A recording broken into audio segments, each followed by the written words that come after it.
Muy bien, seguimos con la clase 4. Estamos en la tercera parte, la última parte. Hemos estado hablando de varias posiciones de cómo conocer a Dios. Y voy a chequear mis notas de la clase anterior. Tocamos lo de la religión natural, evaluamos los argumentos clásicos y también entendimos lo que ellos llamaban analogía ontológica, asumiendo de que es posible conocer a Dios en su esencia, pero hubo una gran reacción histórica hace como 150 años de los que se llaman neocalvinistas, o se llaman Bavinck y Van Til, que ellos rechazaron la noción de que sea posible conocer a Dios ontológicamente, pero su posición también se le ocurrió algunos problemas porque ellos pusieron en duda hasta la habilidad de conocer a Dios así como Él se revela a través de las Escrituras. Entonces, una de las características de las cuales hablamos fue una desconfianza en la revelación bíblica, porque ellos usaron el lenguaje de que quizás hay un Dios escondido detrás de la revelación bíblica, porque la Biblia también usa analogías.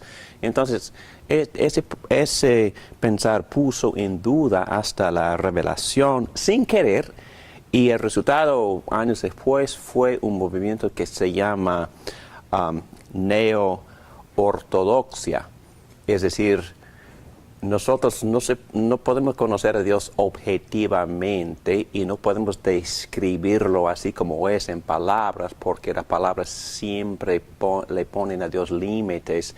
Entonces ellos usaron la frase encuentro personal. Entonces solo conozco a Dios en mi experiencia, pero el peligro en eso es que negaron la parte cognitiva o la parte objetiva o la parte que se llama la verdad.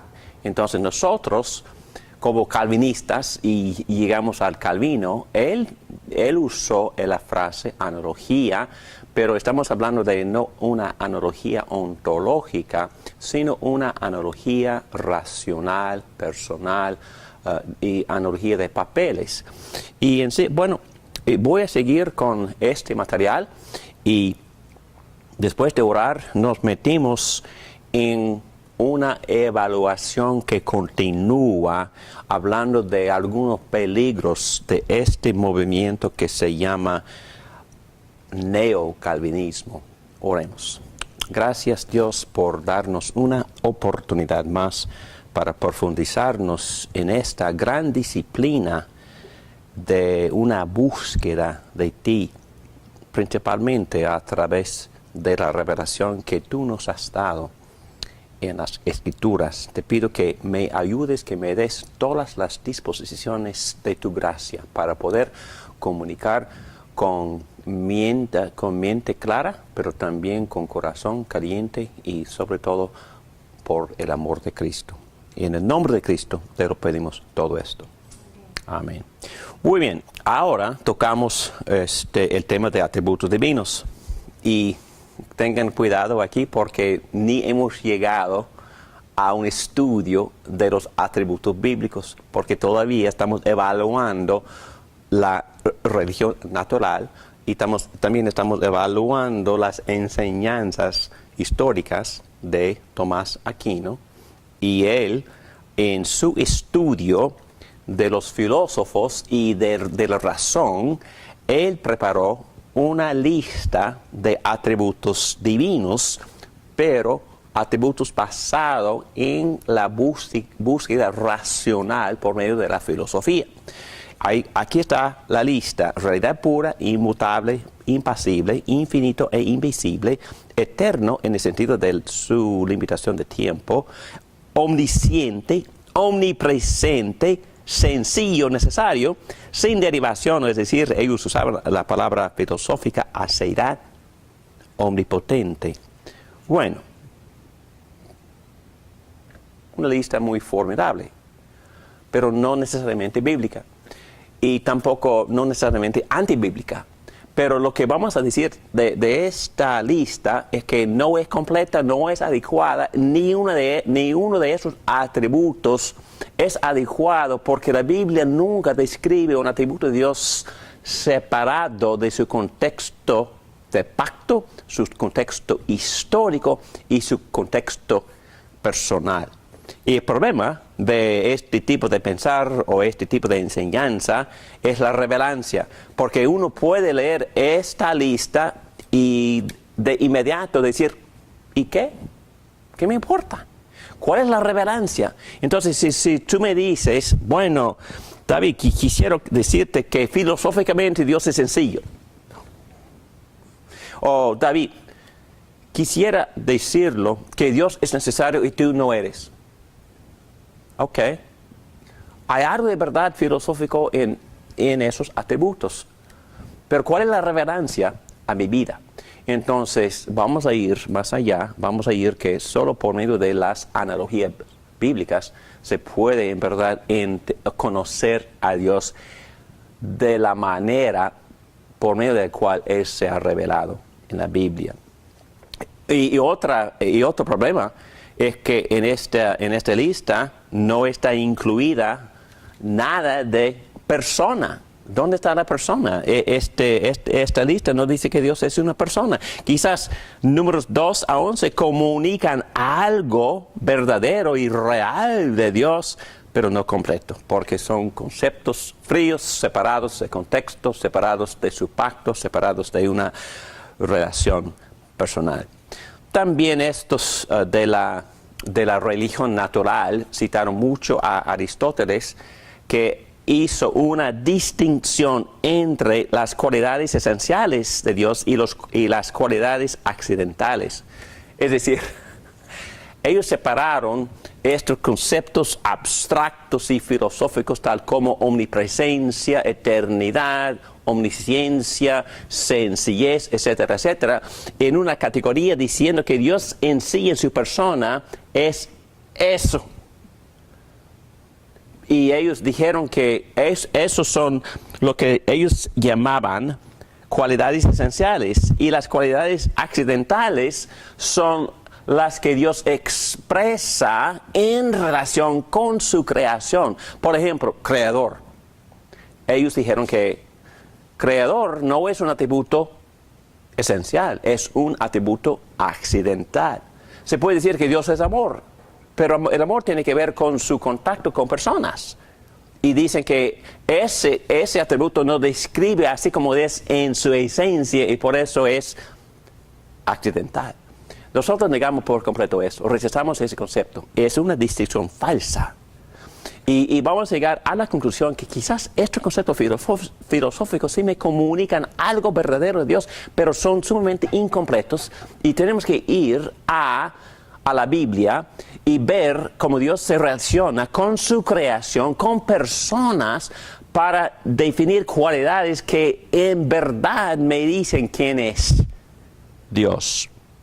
El problema con la religión natural es que no se conforma al modelo bíblico de la autorrevelación de Dios. Vamos a ver bíblicamente cómo Dios se revela, y cómo Dios siempre se revela en contexto histórico, en contexto de relaciones personales, en contexto ejerciendo su providencia como el Señor a través de la historia. Muy bien, seguimos a la página 29. Y aquí vamos a volver a la pregunta, ¿quién es Dios? La Biblia no pregunta qué es Dios. No nos da una lista de atributos abstractos e impersonales. Bueno, más adelante vamos a profundizarnos en un estudio de los atributos, pero en esta clase estamos enfatizando de que la revelación bíblica no empieza con atributos, ni nunca se dirige a la pregunta ¿qué es Dios?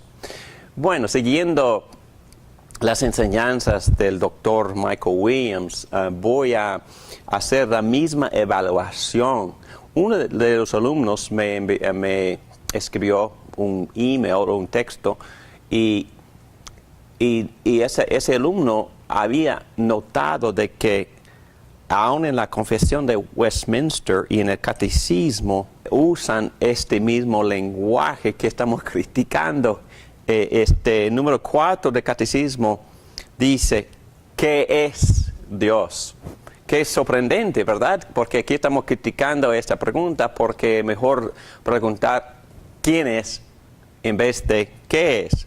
Pero fíjate, la respuesta dice, Dios es un espíritu infinito, eterno, inmutable en su esencia, sabiduría, poder, santidad, justicia, bondad y verdad. ¿Qué cosa? Suena como Tomás Aquino, ¿verdad? Suena como los de la religión natural. ¿Pudiera escrito eso Aristóteles? No tanto. Pero, ¿por qué? Bueno, porque, y como dice el profesor, voy a criticarlo un poquito, pero con mucho respeto y con mucha mansedumbre. Sí, hasta la Confesión de Fe Westminster y los catecismos resultaron también de su era. Son un producto de este tipo de pensar. En otras palabras, no cabe duda que la influencia de Aristóteles, la influencia de Tomás Aquino, la influencia de esta era y la forma en que ellos pensaron y la forma en que ellos estructuraron su teología tenía muchísimo que ver con las ideas filosóficas que reinaban en aquel entonces.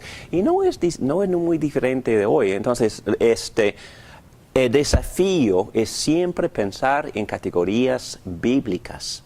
Y no estoy tampoco diciendo que lo que la Confesión de Fe de Westminster enseñe no es correcto. Estoy diciendo que quizás es incompleto. Y la Confesión de Fe nunca quería decir todo lo que uno tiene que saber o conocer de Dios. No, es un resumen. Y en este caso a veces usa resúmenes un poquito filosóficos. Y está bien, porque hay mucho más que uno tiene que aprender. Hoy en día se usa mucho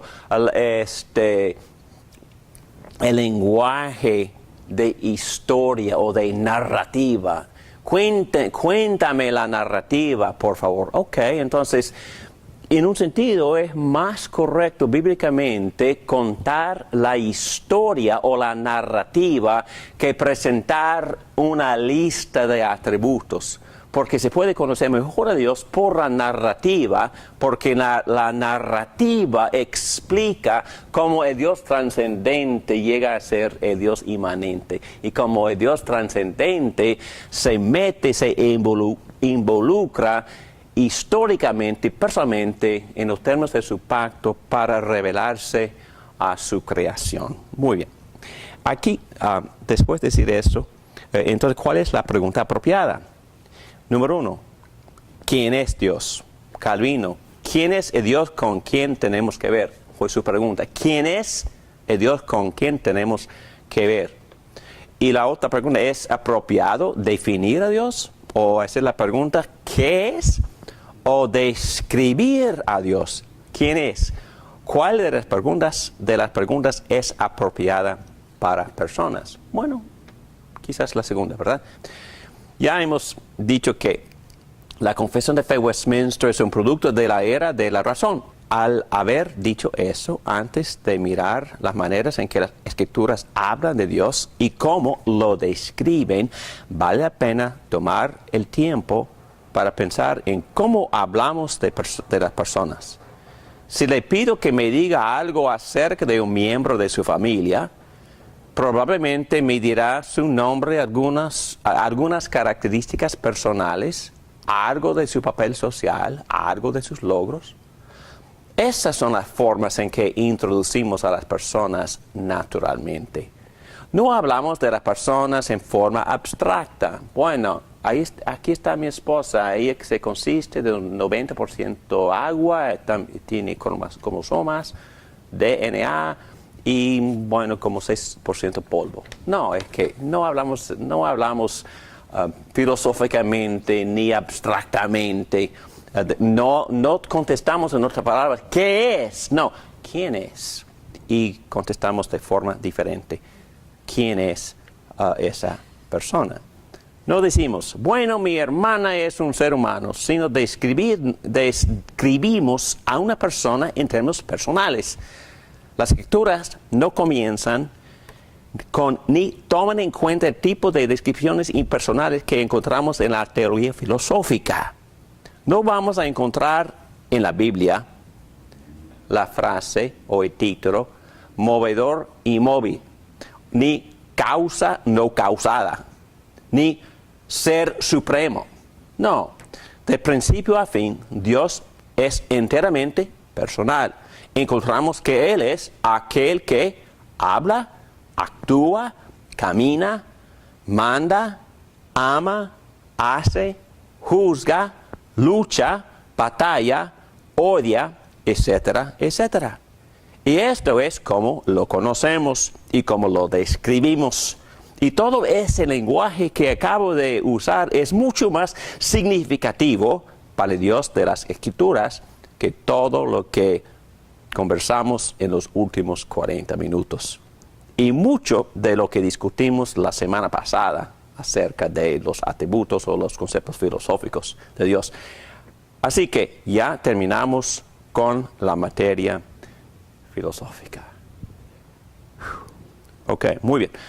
Hablando de Dios como persona, estamos todavía en la página 29. Cualidades que se adhieren a ser persona. Vivo, consciente de sí mismo, Dios sí se conoce a sí mismo.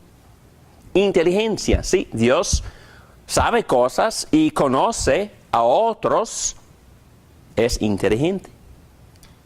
Y luego una objeción filosófica. Los teólogos hablan de antropomorfismos. Entonces, ellos están diciendo que solo nosotros estamos atribuyéndole a Dios características humanas. Y yo creo que es una queja, una reacción no necesaria, porque yo creo que sería más correcto decir que estas analogías son teomorfismos, o es decir, ¿quién es la persona principal en esta comparación? Dios.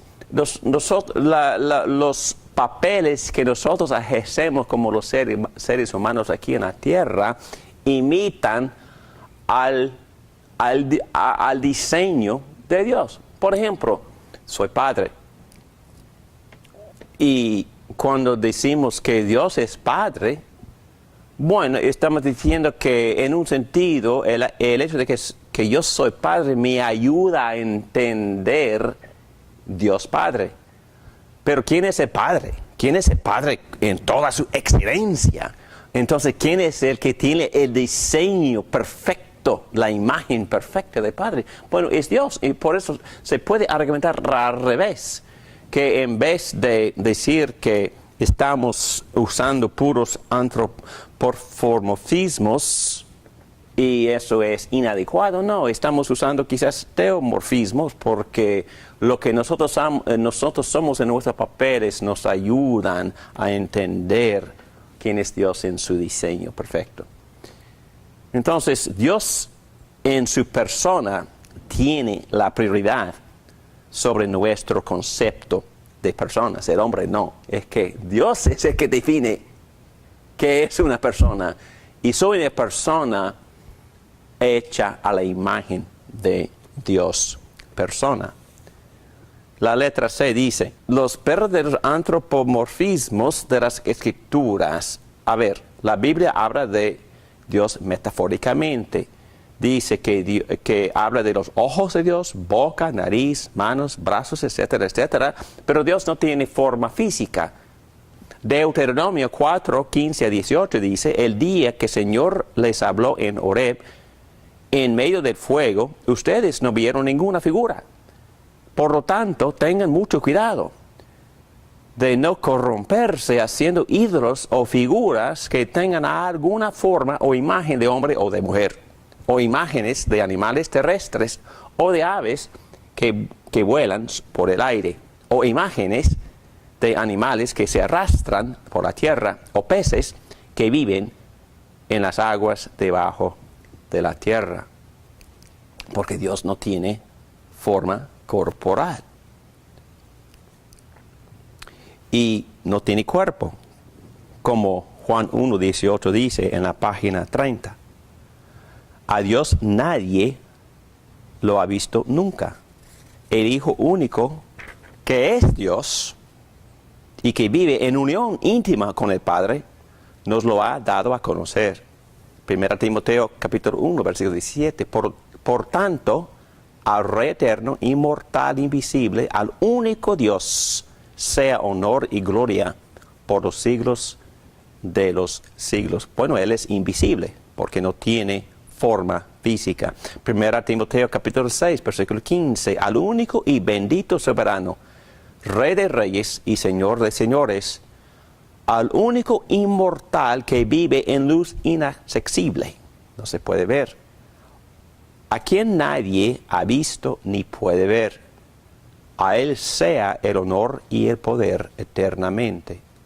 Por eso no se puede usar, no tiene ojos físicamente, pero sí puede ver, puede escuchar, puede hablar, puede sentir, y excepto en la persona de Jesucristo, Dios en su persona no tiene forma corporal, no tiene limitaciones corporales tampoco. Juan 4:24 dice, Dios es espíritu, y quienes lo adoran deben hacerlo en espíritu y en verdad. Entonces Dios no consiste de lo material y por eso no tiene limitaciones. Sin embargo, tiene todas las funciones de un cuerpo físico y Él disfruta de su creación. No tiene manos, pero sí toca y hace cosas. No tiene ojos, pero sí puede ver. Y estas son analogías bíblicas que nos ayuden a conocer a Dios. Bueno, y terminamos con este punto, la naturaleza del lenguaje revelante a Dios. Entonces son tres opciones.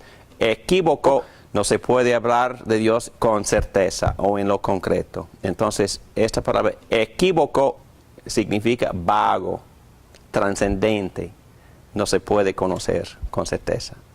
Unívoco es al otro extremo, sustancia común, sustancia traslapada, es decir, la esencia de Dios llega a identificarse tanto con lo que Él ha creado que en verdad no hay distinción. Y rechazamos los dos conceptos. El concepto que sí usamos para entender y para conocer a Dios es la palabra analógico. Una tercera perspectiva mantiene que nuestro lenguaje acerca de Dios es analógico. Los teístas clásicos, como Tomás de Aquino, utilizaron mucho la categoría de analogía. De hecho, muchas veces se le da crédito a Aquino por el desarrollo del lenguaje de analogía para el lenguaje teológico. Pero lo que tenía en mente Aquino y otros teístas clásicos es una correspondencia ontológica. Ya hemos estudiado esa frase. El hombre es como Dios, hecho de la misma materia que Dios, en términos de Aquino. Lo que tenemos en mente nosotros al hablar de lenguaje analógico no es una correspondencia ontológica, sino una analogía moral, racional y funcional. Quisiera leer esa oración otra vez porque es la clave de todo esto. Lo que tenemos en mente nosotros al hablar de lenguaje analógico no es una correspondencia ontológica, sino una analogía moral, racional y funcional. Por ejemplo, cuando las Escrituras hablan de los ojos de Dios, Él de hecho está mirando, por lo tanto, no equivoco, pero el lenguaje obviamente tampoco es unívoco porque Dios no tiene ojos, sino una comparación es funcional. Así que cuando hablamos de la analogía entre Dios y nosotros, principalmente es una analogía de relación moral, de relación del pacto y de función. Y por eso, analogía moral, racional y funcional. Simplemente el punto es este. Al hablar de Dios, lo que hablamos no es preciso, nunca es exhaustivo, nunca comprensivo. Pero al haber dicho esto, sí, puede ser verídico, verdad, suficiente y confiable. Muy bien, ya vamos a seguir adelante con esta discusión y en la clase que viene vamos a meternos en estudiar estas analogías bíblicas y yo creo que esto va a aclarar toda esta filosofía. Muy bien, que Dios le bendiga, oremos. Gracias, Padre, por los que han presentado estos conceptos, a pesar de que sean un poco filosóficos y a veces abstractos y difíciles para entender. Y gracias porque eso nos ayuda a entender el desarrollo histórico aún de nuestro sistema teológico. Y gracias por Tomás Aquino, gracias por aún los filósofos bajo tu gracia común que han determinado que por lo menos existe Dios con ciertos atributos. Pero también, sobre todo, te damos muchísimas gracias por tu don, por tu regalo, la revelación de ti mismo a través de las Sagradas Escrituras. Y ahora te pedimos por medio de tu Espíritu Santo, que el mismo Espíritu que inspiró a los 40 profetas y apóstoles, que ellos nos ayuden a entender esta revelación y no solo entenderla, pero así conocerte como la persona magnífica que tú eres, el Dios Todopoderoso. En el nombre de Cristo Jesús te lo pedimos todo esto. Amén.